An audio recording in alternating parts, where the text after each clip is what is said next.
BA द्वितीय वर्ष हिंदी द्वितीय पत्र में आज हम तुलसी के सामाजिक मूल्य निबंध पर विचार करते हैं, जिसे डॉक्टर रामविलास शर्मा ने इस निबंध को लिखा है। उस निबंध में कौन कौन सी मुख्य बातें हैं, उस पर हम लोग विचार करते हैं जिन्होंने इसको उजागर किया है।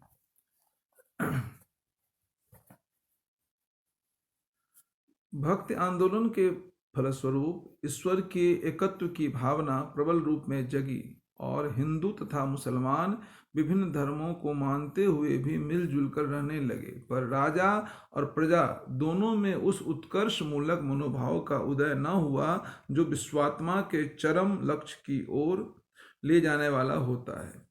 बाहरी स्तर पर जन समाज में एकता दिखाई पड़ी, परंतु आंतरिक प्रेरणा के कारण जैसी उदात्त वृत्ति जगनी चाहिए वह न राज्य वर्ग में ही थी और न प्रजामंडल में ही।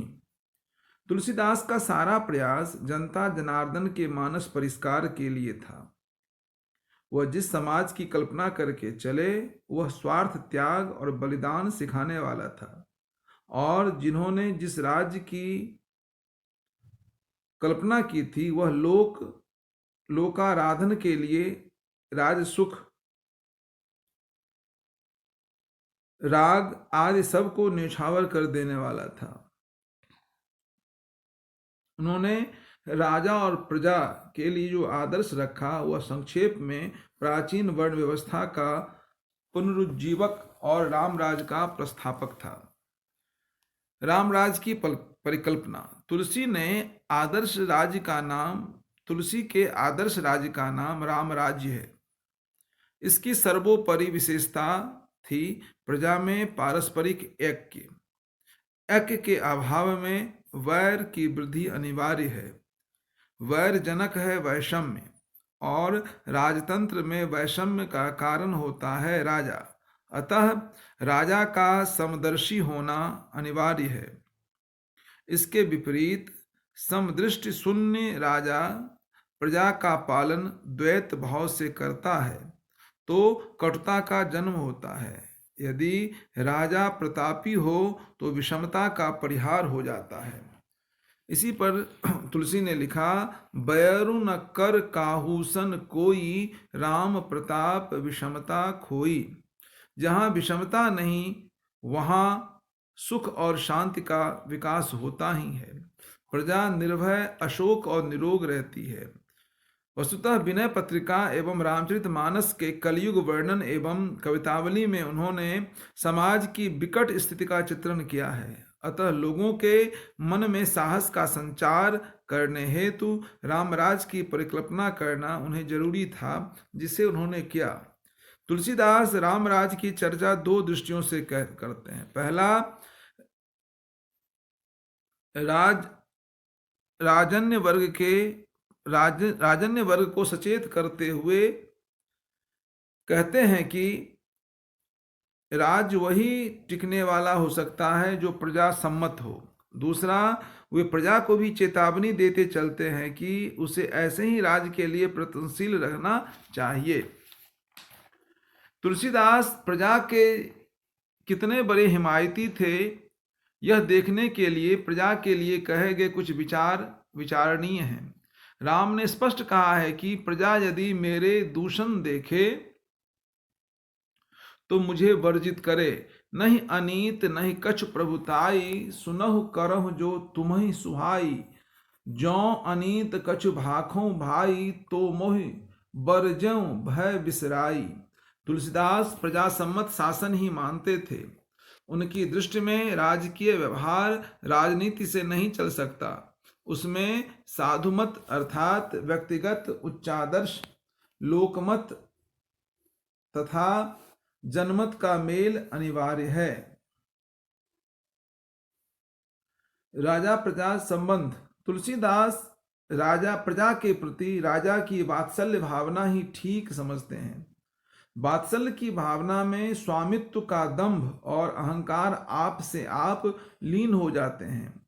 राजा के लिए प्रजा प्रिय है, राजा को उसका प्रेमी होना चाहिए। राजा भी प्रजा के लिए प्रिय हो, यह उसके कर्मों और व्यवहार पर आश्रित है। यूं तो राजा को सबके लिए समदर्शी होना चाहिए, पर उसके लिए समान वितरण आवश्यक नहीं है। वह मुखिया है और मुख की भांति सब कुछ ग्रहण करके भी वितरण अंगों की आवश्यकता और उपयोगिता की दृष्टि से ही करता है। इसीलिए उन्होंने लिखा है, मुखिया मुखसों चाहिए, खान पान को एक, पालई पोषई सकल अंग, तुलसी सहित विवेक। प्राचीन वर्णाश्रम धर्म की प्रतिष्ठा। सभी कवियों ने वेद शास्त्रानुमोदित मार्ग का आलंबन किया, परंतु उसमें वर्णित मान्यताओं के कारण उन्होंने उसका खंडन किया। कबीरदास इसकी स्पष्ट प्रमाण है, जिन्होंने जाति पात के त्याग पर बल दिया। भक्त के लिए सबकी समानता उनको मान्य थी, पर इसके साथ ही वे यह भी कहते हैं कि प्रेम अर्थात भक्त के लिए ज्ञान की आवश्यकता नहीं। कबीर ने स्पष्ट कह दिया है कि पोथी पढ़ पढ़ जग मुआ, पंडित भया न कोई, ढाई आखर प्रेम का, पढ़े सो पंडित होय। इसी प्रकार जाति पात पूछे नहीं कोई, हरिको भजयो सो हरि का होई। भारतीय भक्ति मार्ग ज्ञान का विरोधी नहीं है, पर वह ज्ञान कोरे ज्ञान को पर्याप्त नहीं समझता। गोस्वामी जी ने ऐसे कोरे ज्ञान को वाक्य ज्ञान कहा है। वाक्य ज्ञान से वस्तुतः संसार का रहस्य जान लेना संभव नहीं। कबीर आदि संत कवि जाति पात की व्यवस्था हटाकर जिस सर्वमान्य मार्ग का उद्बोधन करना चाहते थे, वही प्रवृत्ति इन सगुनोपासक भक्तों तुलसी सूरदास की भी थी, पर वे क्रांतिकारी नहीं थे। वर्ण व्यवस्था का उन्मूलन करने से ये लोग कोई लाभ नहीं समझते थे, पर समान अधिकार इन्हें भी मान्य था। भक्त होने पर स्वपच अर्थात चांडाल किसी जन्मना ब्राह्मण से किसी प्रकार नीचा नहीं रह जाता। प्रत्युत यदि ब्राह्मण भक्त नहीं है तो डोम अर्थात भंगी भक्त के कारण उससे ऊंचा भी माना जाता है। इसीलिए तुलसी भगत सुपच भलो, भजय रैन दिन राम, ऊंचो कुल कही काम को, जहान हरि को नाम। तुलसीदास को पारंपरिक रूप में वर्ण व्यवस्था मान्य थी, पर वे उसके कट्टर समर्थक न थे। वे भक्त के साथ ज्ञान और कर्म को भी मानते थे, पर इस त्रयी में ज्ञान और कर्म गौण थे। ज्ञान की मान्यता के कारण वे वेद का तिरस्कार नहीं करते और कर्म की मान्यता के कारण वर्ण व्यवस्था को भी मानते थे। समाज की मर्यादा को तोड़कर कोई नया पंथ वे नहीं चलाना चाहते थे। इसी से उन्होंने वर्ण व्यवस्था का खंडन नहीं किया। तुलसीदास ने जन्म के आधार पर एवं कर्म के आधार पर वर्ण भेद को अस्वीकार कर दोनों के बीच समन्वय लाने का प्रयास किया। उन्होंने वर्ण व्यवस्था के अंतर्गत ब्राह्मण, क्षत्रिय, वैश्य एवं शूद्र को अपने मर्यादानुकूल कार्य करने पर बल दिया। वे वर्णाश्रम व्यवस्था को एक सामाजिक मूल्य के रूप में स्वीकार करते हैं, लेकिन वे किसी शूद्र की निंदा इस आधार पर नहीं करते कि वह शूद्र है, बल्कि इसलिए कि उसने अपना कर्म छोड़ रखा है। अपना कर्म छोड़ने वाले निंदनीय हैं, चाहे शूद्र हो या ब्राह्मण।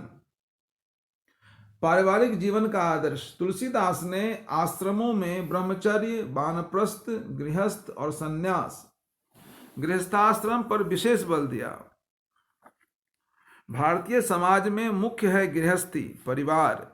अतः राम सीता जैसे आदर्श पात्रों के माध्यम से पातिव्रत धर्म के अलावा गृहस्थी कैसे चले, इसका ध्यान उन्होंने बराबर रखा है। भारतीय परिवारों के आदर्शों की शील शिष्टाचार की स्थापना की गोस्वामी जी ने बहुत चिंता की है। भरत के चरित्र को केवल परम भक्त के चरित्र का आदर्श न मानना चाहिए, बल्कि एक आदर्श भाई की मिसाल कायम की है। मर्यादावाद। समाज का सामान्य नियम है कि लोग अपने लिए बंधी मर्यादा का पालन करें, कोई किसी दूसरे के अधिकार में दखल न दे। समाज ने सबल और निर्मल, धनी और निर्धन, पंडित और मूर्ख, सबको मूलतः अधिकार की दृष्टि से एक समान माना। पर समाज में ऐसा होने लगे तो समाज सचमुच ही आदर्श हो जाए, रामराज की स्थापना हो जाए, पर ऐसा होता नहीं है। अतः समाज में दंड की भी व्यवस्था करनी पड़ती है। वस्तुतः धर्म का ठीक अर्थ कर्तव्य ही है। उन्होंने इसी धर्म को लक्ष्य करके मर्यादावाद के लिए सतत प्रयत्न किया। मानस में तुलसी ने मर्यादा धर्म पालन की महत्ता के साथ, तुलसीदास ने साधुत्व को सामने न रखकर समाज को ही सामने रखा है। इसी से उनके यहाँ दंड भी मर्यादा का अंग है। सर्वत्र क्षमा का विधान नहीं है। जिसमें दुर्वृत्ति प्रकृतस्थ है उनको दंड, और जिसमें दुर्वृत्ति आरोपित है उसे क्षमा करना राम की मर्यादा है। वस्तुतः तुलसीदास की मर्यादावाद एकांगी नहीं है, सांप्रदायिक नहीं है, सामाजिक है, लौकिक है। बिनहि न मानो जलधि जर, गए 3 दिन बीत, बोलहि राम सकोप तब, भय बिनु होहि न प्रीत। काम, क्रोध, लोभ, मद, मोह को मनुष्य का प्रबल शत्रु बताया है तुलसीदास ने, परंतु इनका मर्यादित रूप जनजीवन के लिए आवश्यक नहीं, अनिवार्य है। परशुराम, नारद, रावण का हास्यास्पद एवं मोहग्रस्त रूप, वहीं निषाद, कोल, किरात राम को भरत के समान प्रिय हैं।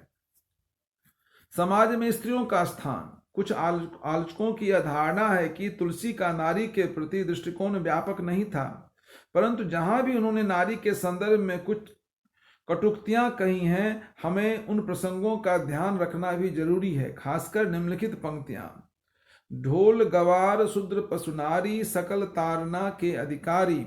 यद्यपि उन्होंने नारी की समाजगत पराधीनता का भी उल्लेख किया। कत वृद्ध सृजी नारी जग माही, पराधीन सपने सुख नाही।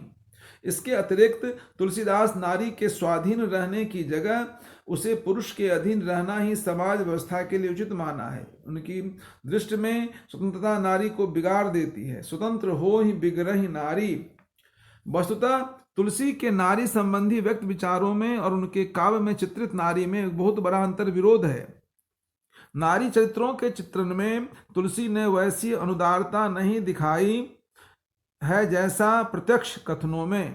डॉक्टर रामविलास शर्मा ने लिखा, नारियों के हर्ष उल्लास के, लोक जीवन के बीच और दैनंदिन क्रियाकलापों के, उनके पारस्परिक हास परिहास के, उनके दुख दर्द से, उनकी पारिवारिक सामाजिक भूमिका के जितने चित्र तुलसी ने दिए हैं उतने और किसी ने नहीं दिए। सीता के वियोग में आकुल राम का हृदय द्रावक चित्र नारी विरोधी या सामंती मानसिकता से आक्रांत व्यक्त नहीं प्रस्तुत कर सकता। राम का सारा अभियान सीता की मुक्ति के लिए है, जो उन्हें प्राणों से भी ज्यादा प्रिय है। तुलसी नारी विरोधी नहीं है, वे नारी को माया मानने वाले के साथ नहीं है। नारी के प्रति पुरुष के अदम्य आकर्षण को वे समझते हैं, वे बैरागी नहीं है। समन्वयवाद। तुलसी ने निर्गुणोपासकों को उत्तर देते हुए भक्त की महत्ता का इस तरह प्रतिपादन किया है। उन्होंने घोषित किया है कि भक्त के बल से निर्गुण भी सगुण हो जाता है। उन्होंने लिखा, अगुणहि सगुणहि नहीं कुछ भेदा, गावहि श्रुति पुराण बुध वेदा। अगुण अरूप अलख अज जोई, भगत प्रेम बस सगुण सोहोई। अगुण सगुण दुई ब्रह्म स्वरूपा, अकथ अगाध अनाधि अनूपा। एक दारुगत देखहि एकु, पावक सम जुग ब्रह्म विवेकु।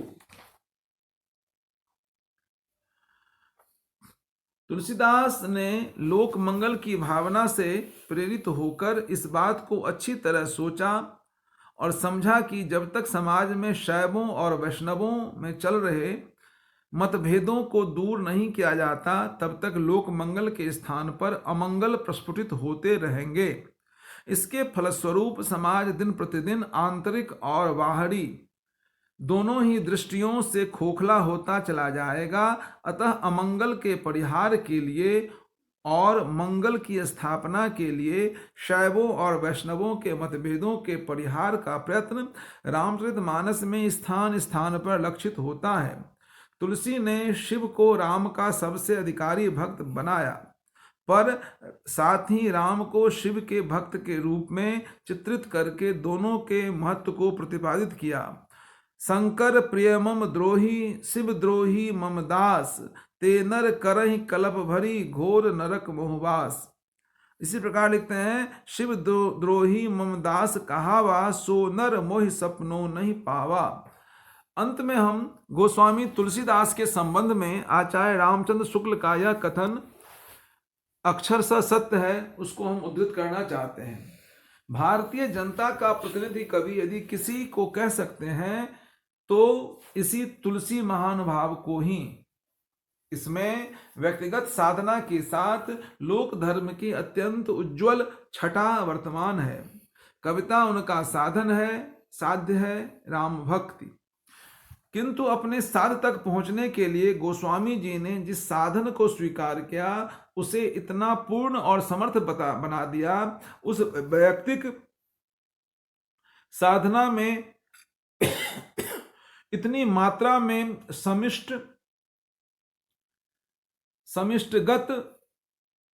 समिष्टगतता आ गई कि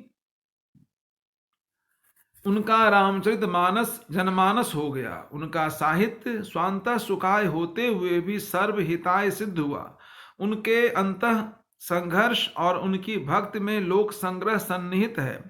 भक्ति और साहित्य दोनों क्षेत्रों में उन्हें जितनी सफलता मिली है उतनी अन्य किसी कवि को नहीं।